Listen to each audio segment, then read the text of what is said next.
ओम शांति। ओम शांति। रात हम सभी ने मुरली का अध्ययन किया है।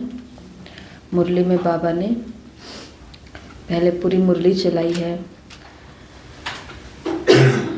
मुरली के अंदर बाबा ने हमारे प्योरिटी की पर्सनैलिटी कहाँ कहाँ हम आत्माओं में थी वो याद कराया। तो अनादिकाल को भी याद कराया, आदिकाल को भी याद कराया, फिर मध्यकाल को भी याद कराया और अंतकाल को भी याद कराया। फिर आगे जब मुरली बढ़ती है तो बाबा ने कुमारों से मुलाकात की, कुमारियों से मुलाकात की, टीचर्स से मुलाकात की, माताओं से मुलाकात की और पांडव मतलब अदर कुमारों से मुलाकात किया। ऐसे करके ये पूरी मुरली चली है। अमेरिका के अंदर एक लेखक जिन्होंने अपनी एक कविता लिखी और एक ड्रामा भी लिखा। ड्रामा का मतलब समझते हैं ना, प्ले, जिसको हर जगह अलग अलग तरीके से प्रदर्शित किया जाता है। तो उनका ड्रामा इतना फेमस हुआ, या उनकी कविता उस ड्रामा के अंदर इतनी फेमस हुई कि 50 अलग अलग भाषाओं में वो ड्रामा हुआ। भारत के अंदर भी हुआ, भारत की भाषा में। तो उस ड्रामा के अंदर बताते हैं कि एक ऐसा शहर है, एक ऐसा नगर है जहाँ पर बारिश नहीं होती है। बारिश नहीं है तो खेती नहीं तो खाना पीना नहीं। तो बहुत वहाँ के लोग जो हैं वो हतोत्साहित है और उनके अंदर कॉन्फिडेंस तो बिल्कुल ही नहीं है। बारिश का सब इंतज़ार कर रहे हैं। एक व्यक्ति आता है जिस व्यक्ति को बोलते हैं छलावा व्यक्ति, जो मतलब अपनी बातों में सबको ले ही लेता है, जिसके अंदर बहुत ज़्यादा कॉन्फिडेंस है। और जो वो नगर है वहाँ के लोगों में बिल्कुल भी कॉन्फिडेंस, आत्मविश्वास नहीं है। तो वो छलावा आता है और वो आकर के सबको कहता है कि मैं कराऊंगा बारिश, मैं लेकर के आऊँगा बारिश। तो कुछ लोग होते हैं वो तो उसकी बात पर विश्वास कर लेते हैं, निश्चय कर लेते हैं। कुछ होते हैं जो उसकी बात पर बिल्कुल भी विश्वास नहीं करते। वो लोगों को विश्वास दिलाता है और वो कहता है कि बस मुझे केवल 5,000 रुपये दो, केवल 5,000 रुपये दो और मैं बारिश ले आऊँगा।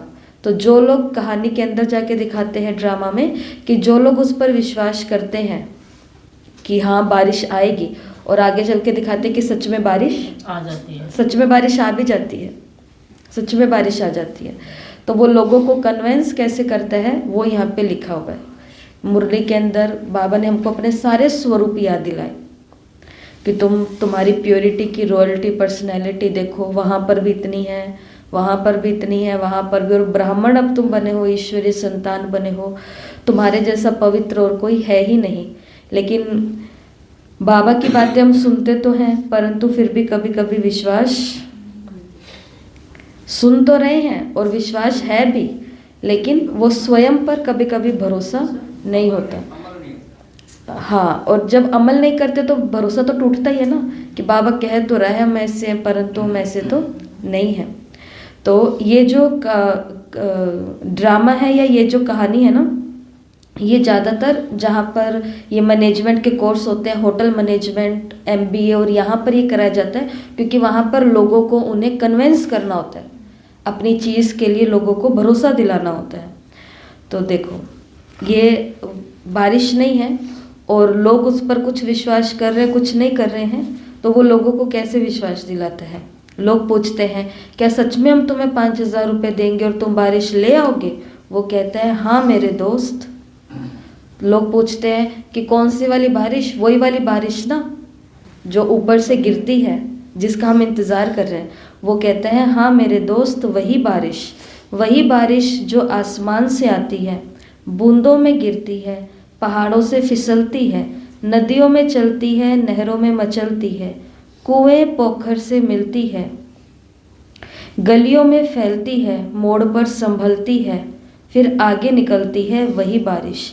ये बारिश अक्सर गीली होती है। वो लोगों को विश्वास दिला रहा है कि वही वाली बारिश, और ये बारिश अक्सर गीली होती है। इसे पानी भी कहते हैं। उर्दू में आप, मराठी में पानी, तमिल में कन्नी, कन्नड़ में नीर, बांग्ला में जोल कहते हैं। संस्कृत में जिसे वारी, नीर, जीवन पे, अमृत पे अम्बु भी कहते हैं। ग्रीक में इसे एक्वा प्योरा कहते हैं। अंग्रेजी में इसे वाटर कहते हैं, फ्रेंच में इसे O कहते हैं और केमिस्ट्री में इसे H2O कहते हैं, H2O। ये पानी आँखों से ढलता है तो आंसू कहलाता है, लेकिन चेहरे पर चढ़ जाए तो रुआब बन जाता है। हाँ, कोई शर्म से पानी पानी भी हो जाता है और कभी कभी ये पानी सरकारी फाइलों में अपने कुएं समेत चोरी भी हो जाता है। पानी तो पानी है, पानी जिंदगानी है। इसलिए जब रूह की नदी सूखी हो, इसलिए जब रूह की नदी सूखी हो और मन का हिरण प्यासा हो, दिमाग में लगी हो आग और प्यार की गागर हो खाली, तब मैं हमेशा ये बारिश नाम का गीला पानी लेने की राय देता हूँ। मेरी मानिए तो ये बारिश खरीदिए, सस्ती सुंदर टिकाऊ बारिश, सिर्फ 5,000 रुपये में। इससे कम में दे कोई मुझे चोर की सजा देना, फिर आपकी जूती और सिर मेरी बारिश खरीदिए, सस्ती सुंदर टिकाऊ बारिश।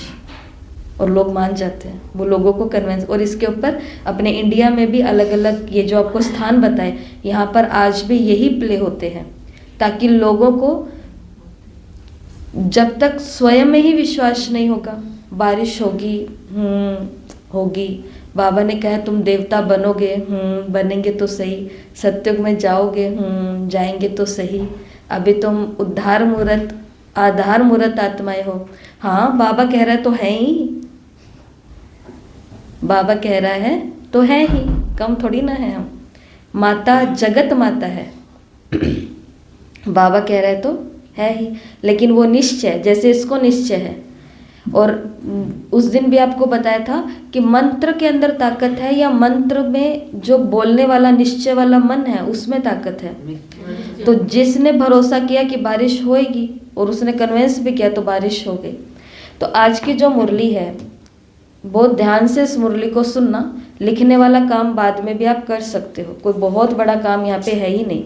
लेकिन जिसने आज की क्लास को ढंग से सुन लिया, अमृत वेले क्या करना होता है, वैसे तो आपको ये पहले भी एक दिन कराया था, परंतु आज ये साइकोलॉजी के अंदर एक मी ट्री बनाते हैं। मी ट्री साइकोलॉजी, उनके पास ऐसे पेशेंट्स आते हैं जो अपनी किसी ना किसी बात से बहुत दर्द में है, डिप्रेशन में चले गए हैं, तनाव में चले गए हैं, उनको खाना अच्छा नहीं लगता, उनको लोगों के साथ रहना अच्छा नहीं लगता, उनके मन के अंदर एकदम रूखापन आ गया, कुछ भी नहीं, कमरे में खुद को बंद कर लिया है। तो वो लोग साइकोलॉजिस्ट के पास जाते हैं और साइकोलॉजिस्ट उनको ऐसे ट्री बना करके देता है और इसको बोलते हैं मी ट्री। मी ट्री के ऊपर जैसे एक ट्री बना दिया और वहाँ पर लिख दिया कि आपके खास खास लोग कौन से हैं, उनके नाम लिखो, माय फेवरेट पर्सन। आपके जो बिल्कुल भी खास नहीं है, जिन्होंने आपको दर्द दिया है या जिनसे आपको डर लगता है, उनके नाम लिखो, तो वो वाले पर्सन। आपको खाने में क्या पसंद है, आपको किनके साथ रहना पसंद है, आपको क्या करना पसंद है और आपको क्या करना नहीं पसंद है। तो पहले साइकोलॉजिस्ट होता है, वो पूरे उसके बारे में जानता है कि ये कैसी पर्सनैलिटी का व्यक्ति है, फिर उसके दर्द को वो समझता है कि ये किस कारण से है, तो उसका इलाज कर देते हैं फिर कि भाई आप, तो उसको पता, रग पता चल जाती है ना, नब्ज पता चल जाती है कि कहाँ पर कमी है। ऐसे ही मुरली के अंदर बाबा ने हमें अपने स्वरूपों का याद दिलाया है। तो अमृत वेले, वैसे भी हम अमृत वेले ये करते ही हैं। अमृत वेले हम निराकारी अवस्था में भी होते हैं, कभी कभी हम सत्युग के भी स्वदर्शन चक्र घुमाते हैं तो सत्युग भी आ गया, पूज्य स्वरूप भी आ गया, सब करते हैं। परंतु आज यहाँ पर ये 5 ट्री बने हुए हैं जो बाबा ने मुरली के अंदर ही बताए हैं।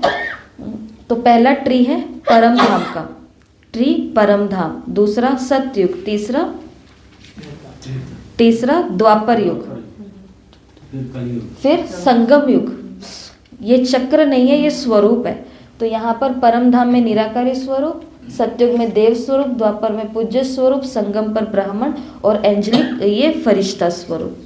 तो लेकिन हर एक स्वरूप की हम 7 बातें देखेंगे, सिर्फ देखेंगे सुनेंगे नहीं, परंतु उनको यहीं बैठे बैठे हम याद करेंगे। क्यों याद क्यों करेंगे? हाँ जी, ताकि अमृत वेले याद रहे, इसलिए उसको पहले याद करना पड़ेगा। और जो ये करेगा तो वो अपने अलग अलग स्वरूपों को बहुत सुंदर तरीके से अनुभव भी लाएगा। तो पहला ट्री है परम धाम का। तो परम धाम की 7 बातें जो हमको, और हम क्या करते हैं कभी कभी इनको मिक्स कर देते हैं, जैसे द्वापर और संगम को मिक्स कर देते हैं। द्वापर का पूज्य रूप है, मतलब जहाँ पर हम पूज्य स्वरूप में हैं, और संगम युग पर बाबा हमको पूज्य बना रहा है कि तुम ही आगे चलकर देवी देवता बनने वाले हो। तो कभी कभी हम इन दोनों स्वमानों को इकट्ठा कर देते हैं, क्योंकि संगम युग कर्तव्य का युग है, यहाँ पे कुछ कर्तव्य भी करने हैं, वहाँ पर तो बने हुए हैं, पूजा हो रही है। फिर संगम और फरिश्ता को भी हम कभी कभी एक जैसा करते, जैसे फरिश्ता स्वरूप के अंदर है कि मैं डबल लाइट फरिश्ता हूँ, मैं डबल लाइट हूँ, तो हम यहाँ नहीं करके वो कहाँ कर देते हैं कभी कभी, मैं डबल लाइट हूँ। सेवाधारी हूँ तो वो कहाँ पर हूँ, वो यहाँ पर हूँ, ये अलग अलग है। तो इसको पहले समझ लेंगे। तो अपना अनादि स्वभाव और संस्कार, तो इसमें 7 बातें। पहला कि जब हम परम धाम में जाएंगे या इस स्वरूप का अभ्यास करेंगे तो सबसे पहले अपने 7 स्वरूपों को देखना है। आत्मा के 7 स्वरूप कौन से हैं? ज्ञान, शांति, पवित्रता, शक्ति, सुख, आनंद, ज्ञान, शक्ति। ठीक है, तो मैं आनंद स्वरूपात्मा, मैं ज्ञान स्वरूपात्मा, मैं शांत स्वरूपात्मा, मैं प्रेम स्वरूपात्मा, मैं सुख स्वरूपात्मा, मैं पवित्र स्वरूपात्मा, और मैं शक्तिशाली आत्मा, मतलब मास्टर सर्वशक्तिमान आत्मा या शक्ति स्वरूपात्मा। अगर इससे भी अच्छा अनुभव करना है तो स्वरूप हटा दो आगे से, जैसे भाई जी ने बताया बहुत अच्छा। उस समय उन्होंने बताया था कि अगर हम आगे से ये प्रेम स्वरूप हूँ, ये स्वरूप हटा देंगे तो सिर्फ क्या रहेगा, मैं प्रेम हूँ, मैं शांत स्वरूप हूँ, नहीं मैं शांत हूँ, मैं शक्ति स्वरूप हूँ, नहीं मैं शक्ति हूँ। तो इससे भी अच्छी स्थिति हम कर सकते हैं। तो पहला अनादि संस्कार स्वभाव कौन सा, कि अपने 7 स्वरूपों को याद करना। पहला है अपने 7 स्वरूपों को याद करना। दूसरा है निराकारी स्वरूप, निर्वाण अवस्था में अनुभव करना। निर्वाण का मतलब निर्वाण, हाँ, वाणी से परे, कि बिल्कुल शांत, बिल्कुल कोई भी हलचल नहीं। तो दूसरा है अनुभव कि मैं निर्वाण हूँ या निर्वाण अवस्था में हूँ, मैं निर्वाण धाम में हूँ। तो कौन सी, क्योंकि मन अमृत वेले तो मुंह तो बोलने वाला नहीं है, अमृत वेले भी उठ करके क्या चालू हो जाती है, ये मशीनरी चालू हो जाती है, व्यर्थ चालू हो जाते हैं, संकल्प विकल्प चालू हो जाते हैं। कल रात को जहाँ पर कार्यक्रम छोड़ा था वो कार्यक्रम, क्योंकि सफाई नहीं करके सोए ना, इसलिए जो लास्ट चीज़ें हुई थी वो सुबह उठते ही याद आ जाती है। अगर वो पॉजिटिव हो तो अच्छा है, परंतु अगर वो पॉजिटिव नहीं है, ये व्यर्थ है, तो अच्छा नहीं है। तो दूसरा, मैं निर्वाण अवस्था में हूँ। तो खुद को कैसी अवस्था में देखना है परम धाम में, कि मैं निर्वाण धाम में, निर्वाण पिता के सामने बिल्कुल ही निर्वाण हूँ। तीसरा, मैं निरसंकल्प हूँ। निरसंकल्प का मतलब कि श्रेष्ठ संकल्प के अलावा कोई संकल्प मुझे आ ही नहीं रहे, ये खुद को याद कराना। तो पहला 7 स्वरूपों को देखना, दूसरा निर्वाण हूँ, तीसरा निरसंकल्प, चौथा निराकारी,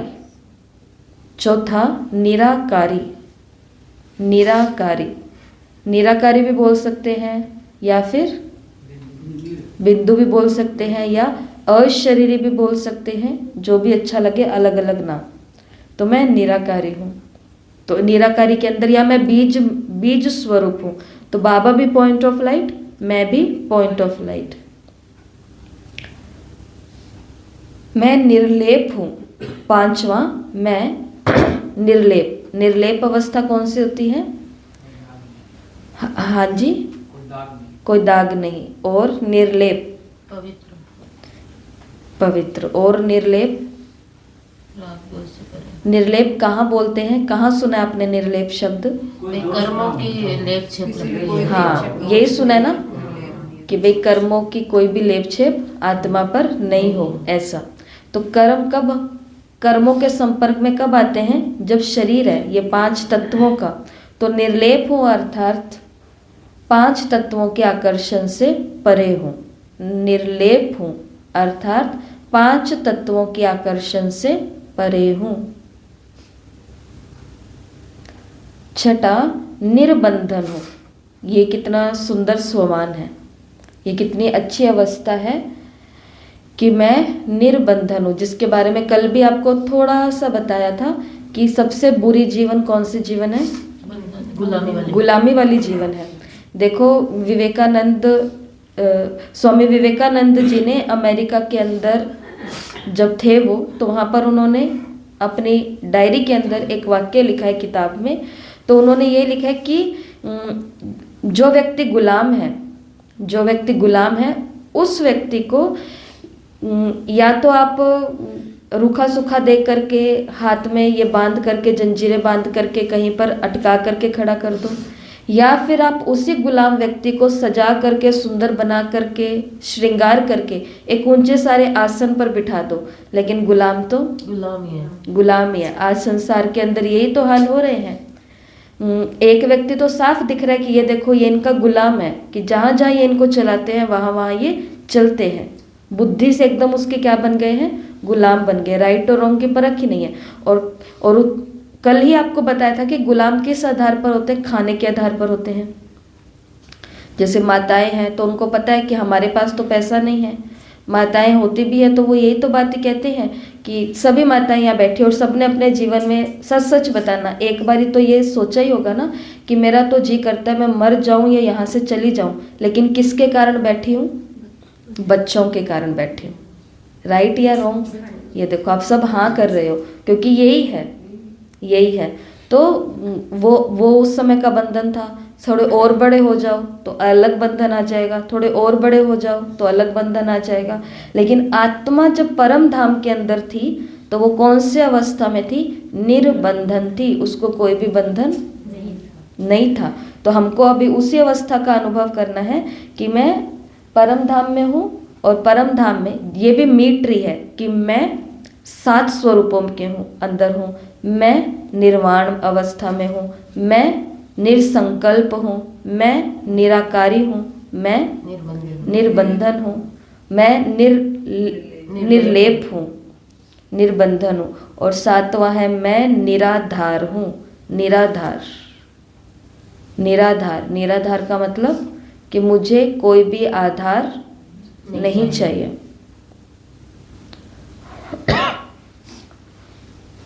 कोई भी आधार नहीं चाहिए और मुझे कोई भी बंधन नहीं है। बंधन का मतलब जो कल भी आपको थोड़ा सा बताया था कि बंधन सिर्फ हमारे उस जीवन में नहीं होते हैं जब हम ज्ञान में नहीं हैं। लौकिक जीवन में बंधन कहाँ होते हैं? अलौकिक जीवन में भी होते हैं। जो कल भी आपको कहा था कि सेवा करनी है तो उनके साथ करनी है, मुरली में जाना है तो उनके साथ जाना है, मधुबन जाना है तो उनके साथ जाना है। तो आपस में हमने क्या बना लिया? एक दूसरे को आधार बना लिया, एक दूसरे के साथ बंध गए हैं। तो लेकिन बंधन तो, आधार तो सभी छूटेंगे, आधार तो सभी छूटते भी हैं। और बंधन तो, इन बंधन जो भी बंधन हमने बनाए हुए हैं, तो अमृत वेले आप क्या अनुभव कर सकते हो कि जैसे बारिश ऊपर से नीचे गिरती है, ऐसे ही परम धाम से सारे मेरे बंधन ऊपर परम धाम में लटके हुए हैं। मैं यहाँ नीचे अपने बिस्तर पर, अपनी कुर्सी पर, अपने आसन पर बैठी हूँ और एक एक बंधन को नीचे गिरता हुआ मैं देख रही हूँ। ऐसा साइकोलॉजी के अंदर भी बताते हैं। ये ट्री बनाते हैं, फिर पता चलता है कि इनको ये चीज़ का तकलीफ हो रही है, तो उनको बोलते हैं कि अब इसको टूटता हुआ देखो, इसको जलता हुआ देखो। तो अपने सारे बंधनों को क्या करना है? टूटता हुआ देखना है, गिरता हुआ देखना है, आग लगता हुआ देखना है कि बंधनों को क्या लग रही है? आग लग रही है।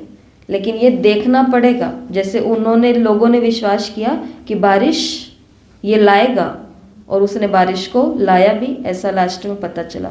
तो ये 7 अभ्यास हमें करने हैं। कहाँ पर? परम धाम में। बिना देखे बोलने की कोशिश करो। क्या क्या है? 7 स्वरूपों का, फिर सारे न से हैं। निर्वाण, निराकार, निरसंकल्प, निर्लेप, निर्बंधन और निराधार। क्यों ये हमको करना अमृत वेले? क्योंकि पूरा दिन हम इतने सारे बंधनों में फंसे हुए हैं। बाबा बाबा मुंह से तो निकल रहा है, परंतु अंदर से बाबा बाबा नहीं निकल रहा, अंदर से वो निकल रहे हैं, वो जिसके बंधन में मैं हूँ। अंदर से तो ऊपर से तो बाबा बाबा निकल रहा है कि मेरा तो आधार बाबा ही है, मेरा तो करण करावनहार बाबा ही है, परंतु अंदर मुझे पता है कि उनके बिना मेरा रोटी भी नहीं हजम हो रहा है, क्योंकि मेरा आधार वो है। तो इसकी प्रैक्टिस हम कहाँ करेंगे? ये हमारे अपने की यात्रा है, इसकी प्रैक्टिस हम करेंगे अमृत वेले। और ये बोलने का काम नहीं होता। कल की मुरली में क्या सुना? बदलना किसको है? दोनों को ही बदलना। और दोनों में से भी पहले किसको कहा बाबा ने? मेरे को बदलना है। उनको नहीं कहना कि आपके बंधन में मैं फंस गई, नहीं तो मैं भी उड़ता पंछी बन के सेवा करती। उनको क्या कहेंगे? वो तो कहेंगे जा आजाद पंछी है, उड़ो आराम से। फिर बाद में याद किसको सताती है? फिर खुद को ही सताती है। जो हम उदाहरण भी देते हैं बहुत बारी, और प्रैक्टिकल है उदाहरण, कि मधुबन अपने 7 दिन की टिकट बनी हुई है और बाई चांस पता चला कि मौसम की खराबी के कारण, ट्रेन की खराबी के कारण, कोई खराबी के कारण, तो आगे 3 दिन हमको और मधुबन रुकना पड़ेगा। अब वो 3 दिन कैसे निकलेंगे मधुबन में? जबकि कहाँ हैं हम? ये तो लॉटरी मिली कि हम 3 दिन एक्स्ट्रा कहाँ पर रुके। ये तो हमको लॉटरी मिल गई कि ये तो और ही अच्छा हो गया, बढ़िया हो गया, परंतु खींच किधर की होगी? तो वो तो घर वाले कह रहे हैं बेचारे कि शांति से तुम बैठे रहो, कोई बात नहीं, 3 दिन के बाद आ जाना, लेकिन याद सता रही है किसको? मेरे को। तो काम किस पर करना है? सारा अपने ऊपर करना है। तो ये 7 बातें खुद को याद दिलानी अमृत वेले की। मैं निराधार हूँ, मैं निर्बंधन हूँ, मैं निर्वाण हूँ, मैं निर्लेप हूँ, मैं ये 5 तत्वों के आकर्षण में नहीं आती हूँ, इन 5 तत्वों के आकर्षण से परी हूँ। यह है परम धाम का ट्री। अगला ट्री है सत्युग का। तो मुरली के अंदर भी बाबा ने सत्युग की याद दिलाई है। और सत्युग के आदि अनादि स्वभाव कौन कौन से हैं? 7 सत्युग के, या फिर 7 हमारे अनादि स्वभाव, आदि संस्कार और स्वभाव है। पहला 16 कला संपूर्ण। 16 कला संपूर्ण, ये सत्युग में ही होगा, ये परम धाम में होगा। 16 कला संपूर्ण हमारा स्वरूप। परम धाम में तो पूरा संपूर्ण स्वरूप है। द्वापर युग में 16 कला संपूर्ण स्वरूप होगा हमारा? नहीं होगा। आत्मा की तो डिग्री नीचे जानी है, तो नहीं होगा। तो ये है क्या? और यहाँ पर वैसे भी जिन देवी देवताओं की इष्ट की पूजा होती है, तो उनको तो द्वापर में दिखाते भी नहीं है, वो तो उनका शक्ति का रूप दिखाया हुआ है असली में। तो सत्युग पहला, मैं 16 कला संपूर्ण। दूसरा, मैं संपूर्ण निर्विकारी। संपूर्ण निर्विकारी, संपूर्ण निर्विकारी, संपूर्ण अहिंसक, जिसको बाबा हमें डबल अहिंसक बोलते हैं। संपूर्ण अहिंसक, कोई भी प्रकार की वहाँ पर हिंसा नहीं होती है। सिर्फ डबल हिंसा की बात नहीं है। डबल हिंसा तो बाबा कौन सी बोलते हैं कि एक विकार में नहीं जाएंगे और दूसरा ये गुस्से में एक दूसरे को काटेंगे मारेंगे नहीं।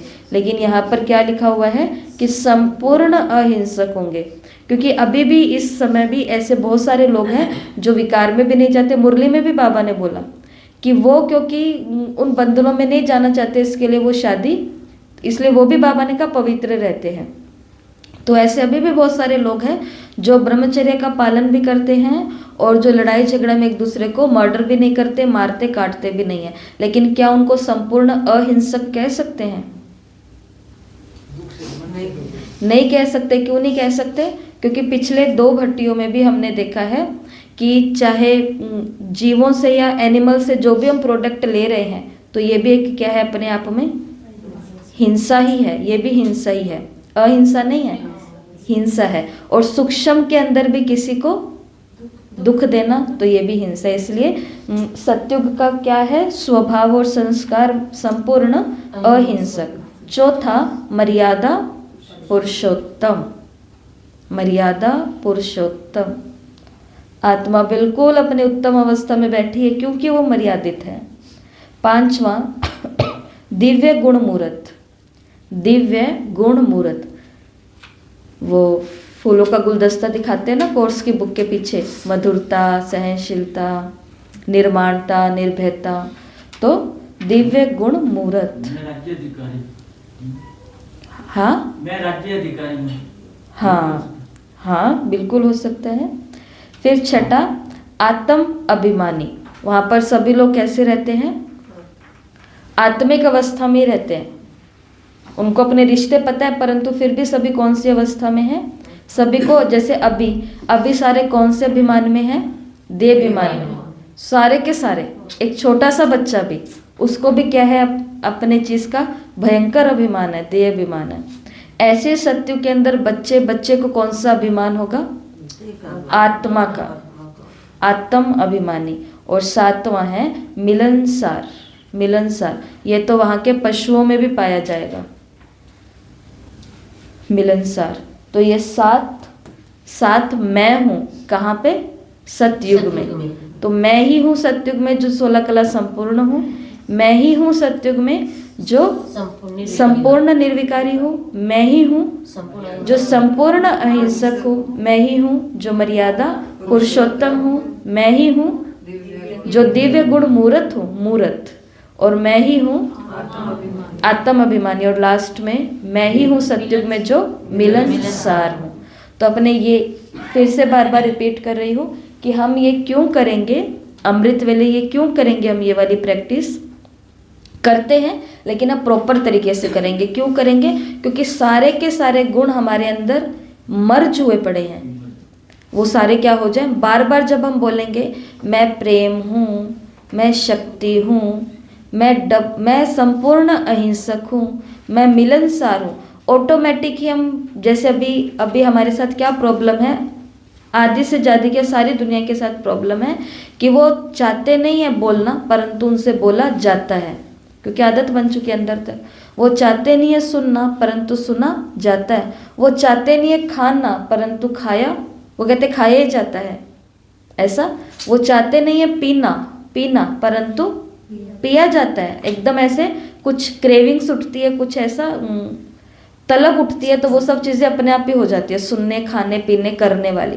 विकार भी है तो वो भी ऐसे ही है, सेम टू सेम खाने की तरह ही।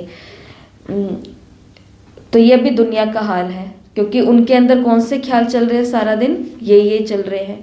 और अगर हम सारा दिन इन ट्रीज के अंदर माना मैं ये, तो हमारी आदत क्या बन जाएगी कि मैं चाहती हूँ कि मैं कुछ बोलूँ उनको जाके। मेरे पास 10 बातें हैं जहाँ पर मैं ये सिद्ध कर सकती हूँ कि वो बिल्कुल गलत है। उनके पास तो एक ही प्रूफ है ना, मेरे पास कितने प्रूफ है? 10 प्रूफ है, लेकिन मेरे को बोलना ही नहीं है, क्योंकि मैं संपूर्ण अहिंसक हूँ, मैं संपूर्ण ये हूँ, मैं प्रेम हूँ, मैं फलाना। तो हम भी चाहेंगे कुछ गलत करना, परंतु हमसे हो ही ना। और लेकिन वो कब होता है? जब आप अपने स्वमानों को तो बिजी तो रखना पड़ेगा कहीं ना कहीं। जैसे यहाँ कहीं ना कहीं तो बिजी रहता है ये। तो ये तीसरा वृक्ष जो बाबा ने, तीसरी अवस्था जो बाबा ने मुरली में आगे चल करके बताई, हमारा मध्य में आओ तो तुम्हारा पूज्य स्वरूप। उसके अंदर भी बाबा ने कहा तुम संपूर्ण पवित्र हो, तुम्हारे पास प्योरिटी की रॉयल्टी है। तो पूज्य स्वरूप के मूल 7 संस्कार होते हैं। तो एक संस्कार है पहला, साक्षात्कार मूर्त।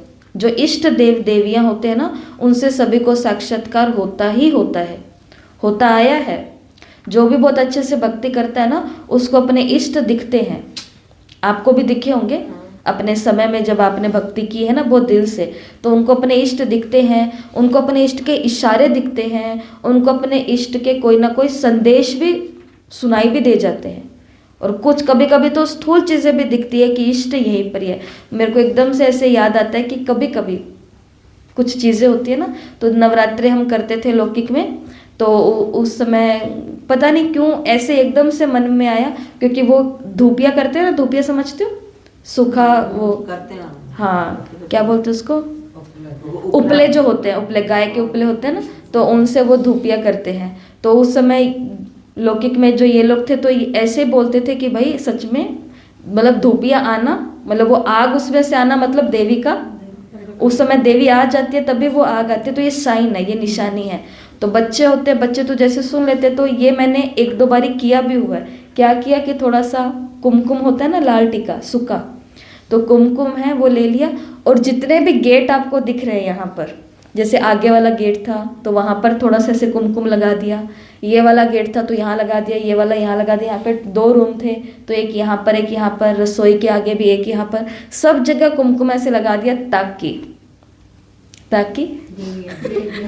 ताकि देवी आई तो कहीं से तो कुछ निशान तो ऐसे ऐसे बनेगा।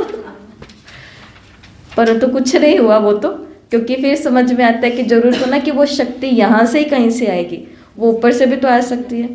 और फिर ज्ञान में आने के बाद तो बहुत सारी चीज़ें पता चलती है। तो ये हमारी छोटी छोटी भावनाएं होती है। क्यों? क्योंकि हमारे अंदर क्या इच्छा है, अपने इष्ट को देखने की, अपने इष्ट को देखने की इच्छा है। और ये इच्छा क्यों पैदा हुई?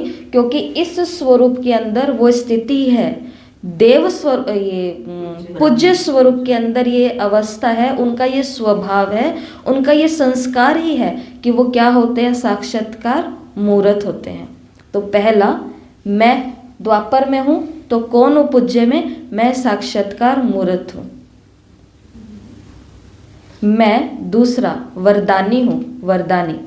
देवी देवता के आगे चोर चला जाए और देवी देवता के आगे साहूकार बड़ा सारा ताज लेकर के चला जाए, देवी देवता तो दोनों को ही क्या देने वाले हैं वो दोनों को ही वरदान देने वाले हैं, वो दोनों को ही वरदान देने वाले। अभी एक वीडियो आ रहा है ना, एक पीछे कोई मिस यूनिवर्स या कोई ऐसी बहुत अच्छी हस्ती बनी हुई है कोई लेडी, तो वो अब मंदिर में गई है और वहाँ पर अपने इष्ट के आगे जा करके उनको जो वो ताज मिलता है ना मिस का, तो वो ताज वहाँ पे डायमंड वाला उन्होंने रख दिया, अपने इष्ट के चरणों में ही रख दिया।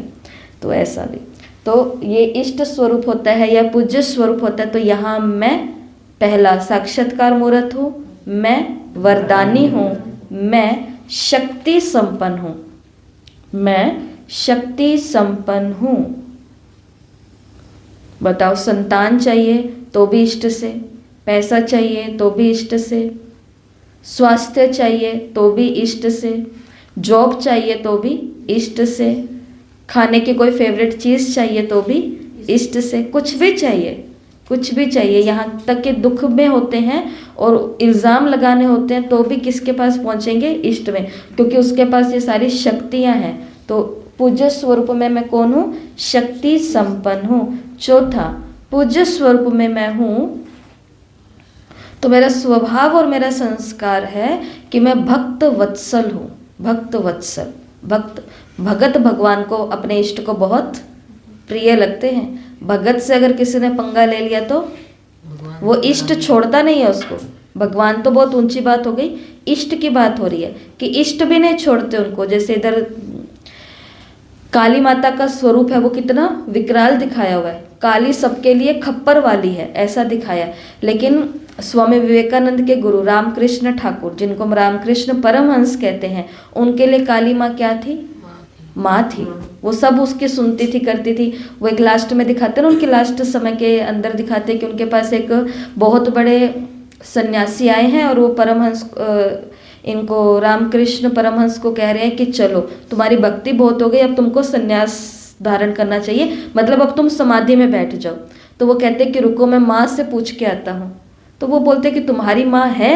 वो कहते हैं हाँ मेरी माँ है, अभी पूछ के आता। वो जाते हैं कहीं पर, जो भी उनका आला या ठिकाना बना हुआ, वहाँ जाते हैं, बैठते और काली माता को देखते हैं, उनसे पूछते हैं कि मुझे ये करना चाहिए, ये करना चाहिए। फिर आते हैं नाव पर, फिर बैठते हैं, फिर उसको बोलते हैं कि हाँ मेरी माँ ने बोला कि अभी तुम्हें ये करना है। कहते कौन सी है, कहाँ तुम्हारी माँ, किससे पूछ के आए हो? तो कहते काली माँ। तो दुनिया के लिए वो काली माँ ये है, परंतु उनके लिए काली माँ क्या थी? भक्त वत्सल। इधर महाराष्ट्र के अंदर दिखाते ना कि एक संत होकर के गए हैं तुकाराम, तो उन्होंने बहुत सारी अपनी बुक्स लिखी हैं, लेखन लिखे हैं, किताबें लिख दी, और उनके प्रवचनों का लोगों पर इतना ज़्यादा प्रभाव पड़ गया, इतना ज़्यादा प्रभाव कि सब उनके ही बातें कर रहे हैं। वो विट्ठल विट्ठल विट्ठल रूप को वो याद करते हैं भगवान के। तो सब लोग, परंतु वहाँ पर एक ऐसा था जिसके हाथ में पहले से सत्ता होती है और अब नया कोई आ गया तो उनको थोड़ी अंदर में कुछ तो होएगी ना प्रॉब्लम। तो उन्होंने क्या किया, उसने आदेश निकाल दिया, क्योंकि वो बड़ा है अपने पद के अंदर, तो उसने आदेश निकाल दिया कि तुकाराम तुम्हारे पास ये जितना भी तुम्हारा ये लिखा हुआ है, गीत कविताएं कहानियां बातें तुम्हारा खुद का, ये सभी का सभी उस कहानी के अंदर डाल करके आओ, सब खत्म करके आओ। और तुकाराम बोलते हैं कि जी जी सरकार। तो जाते हैं और जाकर के वो सारा का सारा अपना पानी के अंदर डाल देते हैं। वो उधर पानी के अंदर डालता है और इधर विठल के वो भगत है तुकाराम, तो उधर क्या दिखाते हैं कि जिसने उसको ये करवाया है ना काम, उसको अंदर में आग लग रही है, उसके अंग अंग में ऐसे आग भड़क रही है और वो ऐसा एकदम जल रहा है, मचल रहा है। और उधर दिखाते हैं कि तुकाराम के चरणों में वो आकर के पड़ता है, माफ़ी मांगता है कि मुझे माफ़ कर दो। इधर माफ़ी मांगता है और इधर इसके अंदर की सारी आग शांत हो जाती है और धरती से वो निकल के आती है देवी और उसको उसकी सारी किताबें दे देती है कि ये लो तुम्हारी सारी बुक्स, कहानी है। तो भक्तों से कोई पंगा लेगा तो उसका बदला भगत नहीं लेता कभी, वो तो शांत है ना, वो तो अपनी भक्ति में लीन है, वो तो अपने श्रेष्ठ कर्म में, श्रेष्ठ मत में लीन है। उसका हिसाब पूरा कौन लेगा? उसका इष्ट लेगा, उसका इष्ट लेगा। और जितने भी भक्तों की आपने भी कहानियां सुनी है अपने जीवन के अंदर, जिन्होंने भक्ति बहुत की उन्होंने कहानियां बहुत सुनी है, नो डाउट। तो आपने जितनी भी कहानियां सुनी है, हर कहानी के अंदर आपने पाया होगा कि एक इतना अच्छा व्यक्ति है, उसके साथ में करने वाला एक ऐसा व्यक्ति है, और लास्ट में ये व्यक्ति कहाँ जाता है? उसके चरणों में जाता है। हर कहानी का लास्ट का सार है वो ही निकल के आता है। और लेकिन बीच में ये करण करावनहार कौन होता है? उसका इष्ट या परमात्मा या वो रूप होता है। तो जब मैं आत्मा यहाँ हूँ ना, तब मैं आत्मा अपने कौन से स्वरूप में हूँ? भक्त वत्सल। पांचवा, संघारी मूर्त। संघारी, संघारी मूर्त। संघारी का मूर्त का मतलब पता है ना? देवी का चेहरा है ना, उस चेहरे के आगे भी जा करके किसी को कोई विकार का संकल्प करने की भी हिम्मत नहीं होते, क्योंकि उसके चेहरे में कितना भी प्यार है, कितनी भी करुणा है, कितना भी वत्सल है, कितना भी प्यार क्यों नहीं है, लेकिन फिर भी वो प्यार ये छुट्टी नहीं देता सामने वाले को कि वो उसके बारे में कुछ भी सोच सके। तो उनका चेहरा ही क्या है? संघारी मूर्त है। तो मैं संघारी मूर्त। छठा, मैं रहम दिल। रहम दिल भी लिख सकते हैं और प्रेम स्वरूप भी लिख सकते हैं, करुणामयी, रहम दिल, जो भी चाहता है। और लास्ट है सातवां, दिव्यता संपन्न। दिव्यता संपन्न, दिव्यता, जैसे दुनिया में लोग बोलते हैं ना कि एक डिवाइन एनर्जी है, डिवाइन एनर्जी, तो वो दिव्यता, आभा मंडल जो उनका दिखाई देता है, ओरा दिखाई देता है। तो मैं जब अपने पूज्य स्वरूप में हूँ, ये आपको क्या बताइए? 7 बातें। पूज्य स्वरूप के 7 संस्कार और स्वभाव क्या होते हैं? परम धाम में अनादि रूप के संस्कार और स्वभाव क्या होते हैं? सतयुग के आदि स्वरूप के स्वभाव और संस्कार क्या होते हैं? अब आते हैं संगम, जहाँ हम हैं ब्राह्मण रूप में, तो ब्राह्मणों के संस्कार और मूल स्वभाव क्या होते हैं? पता होना चाहिए हमें। पहला, आत्म अभिमानी और परमात्म अभिमानी। सतयुग में सिर्फ आत्म अभिमानी है और संगम पर आत्म अभिमानी भी है और परमात्मा, बाबा भी निरंतर याद रहता है, परमात्मा। दूसरा, ब्राह्मण जीवन का मूल संस्कार है पवित्रता। मैं पवित्रता हूँ, पवित्रता, या मैं पवित्र स्वरूप हूँ, मैं पवित्र स्वरूप हूँ, या इससे भी अच्छा है मैं पवित्रता हूँ, मैं ही हूँ पवित्रता, पवित्रता ही मैं हूँ, सुख भी मैं हूँ, शांति भी मैं हूँ। तो पवित्रता, तो मूल संस्कार कौन सा है? पवित्रता। फिर तीसरा, ब्राह्मण जीवन का मूल संस्कार है माया जीत या प्रकृति जीत। माया जीत, क्योंकि माया पर जीत पाने का काम कहाँ चल रहा है? उसकी गोद से तो उतरे हैं ना अभी, तो माया पर जीत। नेक्स्ट है धारणा स्वरूप। चौथा धारणा स्वरूप। और धारणा स्वरूप में क्या क्या हो सकता है? एक के अंदर 100 बातें हो सकती है। जैसे पवित्रता है, तो पवित्रता के अंदर खाली पवित्रता थोड़ी ना, उसके अंदर देखने की पवित्रता, दृष्टि की, बोल की, कर्म की, जो 21 बातें यहाँ बताई थी, और भी ऐसी बहुत सारी बातें, संबंध संपर्क की। तो ऐसा, तो फिर इधर क्या है? मैं धारणा स्वरूप हूँ। धारणा स्वरूप का मतलब मैं त्यागी हूँ, मैं तपस्वी हूँ, मैं दानी हूँ, मैं वरदानी हूँ, मैं महादानी हूँ। ये सब चीजें धारणा में जो दिखाई दे, धारणा स्वरूप। पांचवा, निरंतर सेवाधारी। ब्राह्मणों का मूल संस्कार क्या होता है? भले ही खाना पीना और मौज करना है, लेकिन सिर्फ बाबा ने कहा यहीं पर ही कमाया और यहीं पर ही खा लिया, सेवा नहीं की, दुआएं नहीं ली आत्माओं से, परमार्थ नहीं किया आत्माओं का, मतलब अनेक कार्य नहीं किया, तो फिर हम ब्राह्मण किस काम के? वो ब्राह्मण ब्राह्मण ही नहीं है जिसके हाथ में पोथी ना हो, जो कथा ना करता हो, जो किसी को मंत्र दान ना करता हो, जो किसी को अच्छे बुरे नक्षत्र और ये वो अपनी किताब में से निकाल करके मुहूर्त ना बताता हो, जिसके पास किताब भी ना हो, जो लोगों की सेवा ही ना करता हो, वो ब्राह्मण ब्राह्मण। तो मूल संस्कार क्या है? निरंतर सेवाधारी। और छठा है ब्राह्मणों का संस्कार मूल एवर रेडी। अब इसके अंदर भी बहुत सारी बातें, एवर रेडी कहाँ कहाँ, हर चीज़ में एवर रेडी। पहले तो अभी भी दीदियाँ होते हैं बड़े, उनके अंदर तो बहुत एवर रेडी के संस्कार होते हैं।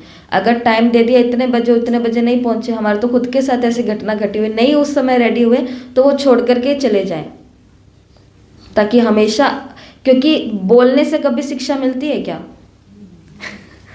बोलने से तो असली पाठ कहाँ पर समझ में आता है? जब वो प्रैक्टिकल में होता है। उसके बाद में एक एक सेकंड देखेंगे कि अरे बस मैं टाइम से पहले हो जाऊं, बाद में कर लूँगी, खाना भी बाद में, परंतु पहले मुझे तैयार रहना है। तो हर चीज़ की तैयारी चाहिए, चाहे वो सेवा की हो, चाहे वो पढ़ाई की हो, चाहे वो XYZ कुछ भी हो। एवर रेडी क्या है ब्राह्मणों का? या फिर अब घर चलने की तैयारी है तो उसकी भी हमको क्या रहना है? रेडी रहना है। और लास्ट है सातवां, ब्राह्मणों का मूल संस्कार है इच्छा मात्रम अविद्या, मांगना नहीं, अब इच्छा मात्रम अविद्या। और लास्ट हमारा फरिश्ता स्वरूप। फरिश्ते के भी 7 मूल स्वभाव संस्कार होते हैं। पहला डबल लाइट, दूसरा ऊपर उड़ने वाला, फरिश्ता कहाँ उड़ता है? ऊपर। तीसरा एक बाप से सर्व रिश्ते, फरिश्ते के, फरिश्ता अर्थात एक बाप से सर्व रिश्ता, सर्व रिश्ते एक बाप से।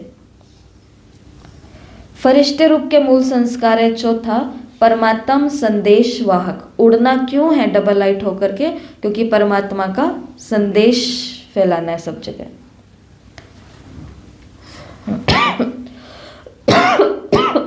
सॉरी, परमात्म संदेश वाहक। पांचवा फरिश्ता स्वरूप का मूल संस्कार है पांचवा अंतवाहक शरीरधारी। अंतवाहक शरीर लाइट का शरीर होता है, जिसको अलग अलग भाषा में बोलते हैं, तेजस शरीर बोलते हैं, लाइट का शरीर बोलते हैं, प्रकाश का शरीर बोलते हैं। तो अंतभाग शरीर।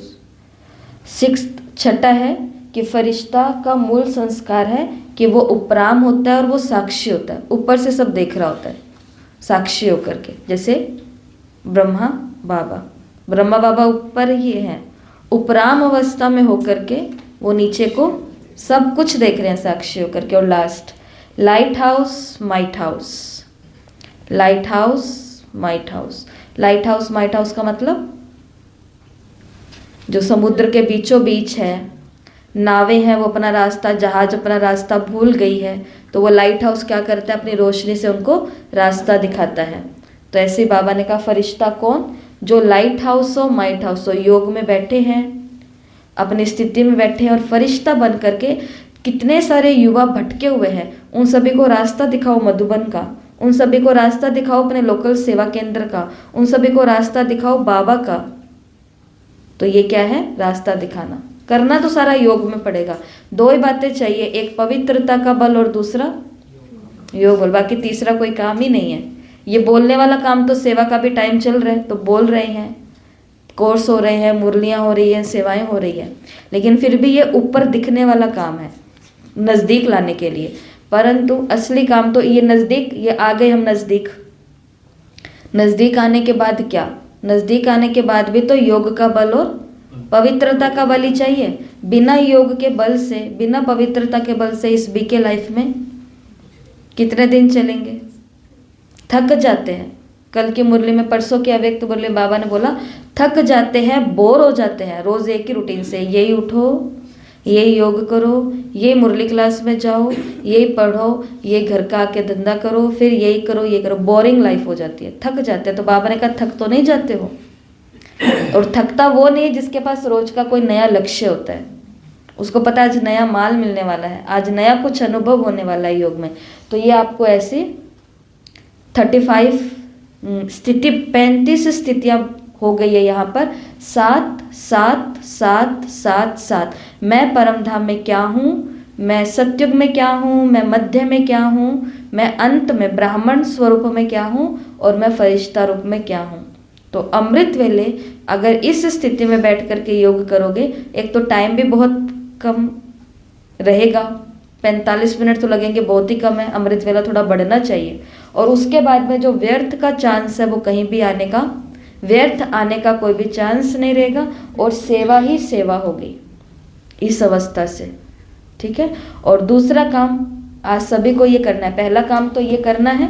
दूसरा काम सबको क्या करना है, थोड़े दिन पहले मतलब इस भट्टी से पहले आपको एक बताया था, सकाश, बीके सकाश बॉडी, याद है किसी को? बीके सकाश बॉडी इस साकार मुरली की भट्टी में बताया था कि एक ऐसा बॉडी बना हुआ है, चेहरे पर क्या है, मधुबन निवासी, इस हाथ में क्या है, कुमार, इस हाथ में कुमारियां, बाजू, यहाँ कुमार, यहाँ कुमारियां, बीच में टीचर, इधर अदर कुमारियां, इधर अदर कुमार, और पीछे बैक पर सारा संसार। तो मुरली के अंदर बाबा ने मधुबन निवासियों से मुलाकात की है। तो सभी के ग्रुप में आज फोटो आएगी, ये दिख रही है, ये फोटो आएगी। बस ये फोटो बनानी है सभी को। और मुख के अंदर यहाँ पर फेस पर क्या लिखना है, मधुबन निवासी, और छोटा सा लिख लेना उसके अंदर कि मधुबन निवासियों के लिए मेन बात बाबा ने क्या कही है। फिर एक हाथ में कुमार, कुमारों के लिए बाबा ने कहा है कि ये देवपुत्र है, ये देव कुमार हैं। कुमारियों के लिए बाबा ने बोला कि ये जीवन कैसे निकालनी है। टीचर्स के लिए बाबा ने क्या बोला, वो यहाँ पर माताओं को तो कल मुरली पढ़ के खुशी हुई किसी को? कल जो हमने सेवा की बात की थी वही मुरली के अंदर आ गया। बाबा ने कहा माताएं तैयार है सेवा करने के लिए, सफलता तो हुई पड़ी है। माता जगत माता है कल की मुरली के अंदर, जो मतलब आज की ये जो मुरली है, पढ़ना घर जाके। तो यहाँ माताएं और यहाँ पांडव, पांडव का मतलब अदर कुमार, जो ये भाई है। देव, पांडव का मतलब देव, ठीक है। और ये बातें बाबा ने यहाँ की है। तो ये अलग अलग पार्ट में यहाँ रखना, बीके सकाश बॉडी। और यही सोचना कि मुख पर लिख रहे हैं तो पूरे मधुबन निवासियों को सकाश जा रहा है, सारी कुमारियों को, सारे कुमार को, सारे अदर कुमार को, सारी माताओं को, पूरे के पूरे संसार को, और सभी टीचर्स को, सबको आवश्यकता है दुआओं की। तो सबको ये सकाश जा रहा है। तो ये मुरली यहाँ पे कंप्लीट होती है। ये आगे की मुरली है और ये नीचे की मुरली है। ओके। तो क्या रखना है स्वयं में? विश्वास। बाबा भी हमारे लिए लेकर के आया है हथेली पर। हथेली पर क्या लाया बाबा? स्वर्ग। और बाबा कहता है ये हथेली पर स्वर्ग है, सस्ता, सुंदर और टिकाऊ। क्या लग रहा है हमारा? सस्ता सुंदर टिकाऊ है। सस्ती भी है ये चीज, सुंदर भी है और टिकाऊ भी है। कुछ नहीं लग रहा इसमें, कुछ नहीं लग रहा। परंतु कमी कहाँ पर आती है? मेरे निश्चय में। उसने कहा बारिश होगी, मैं लाऊंगा बारिश, सिर्फ 5,000 रुपये मुझे दो। बाबा भी कहता है मैं स्वर्ग लेकर के आया हूँ, तुम्हारे लिए लेकर के आया हूँ, सस्ता सुंदर टिकाऊ। बस पहले ये तुम्हारे जो कचरा पट्टी भरे हुए ना अंदर, ये आलस, अलबेलापन, ये विकार, ये सभी निकाल के मेरे को दो। जिन्होंने निश्चय किया है वो तो कहाँ पहुँचेंगे? स्वर्ग में। और जो निश्चय नहीं कर रहे हैं, जो ये सोच रहे हैं कि पहले आप बताओ आपको ये अनुभव हुआ है, आप बताओ आपको कुछ दिखा है, आप बताओ ये होगा, कहाँ पड़ा है, सच्ची बताओ, सच्ची सच्ची। जो इसमें रह जाएंगे तो वो रह जाएंगे, जो इसमें रह जाएंगे वो रह जाएंगे, और बारिश आ जाएगी। ठीक है। ओम शांति।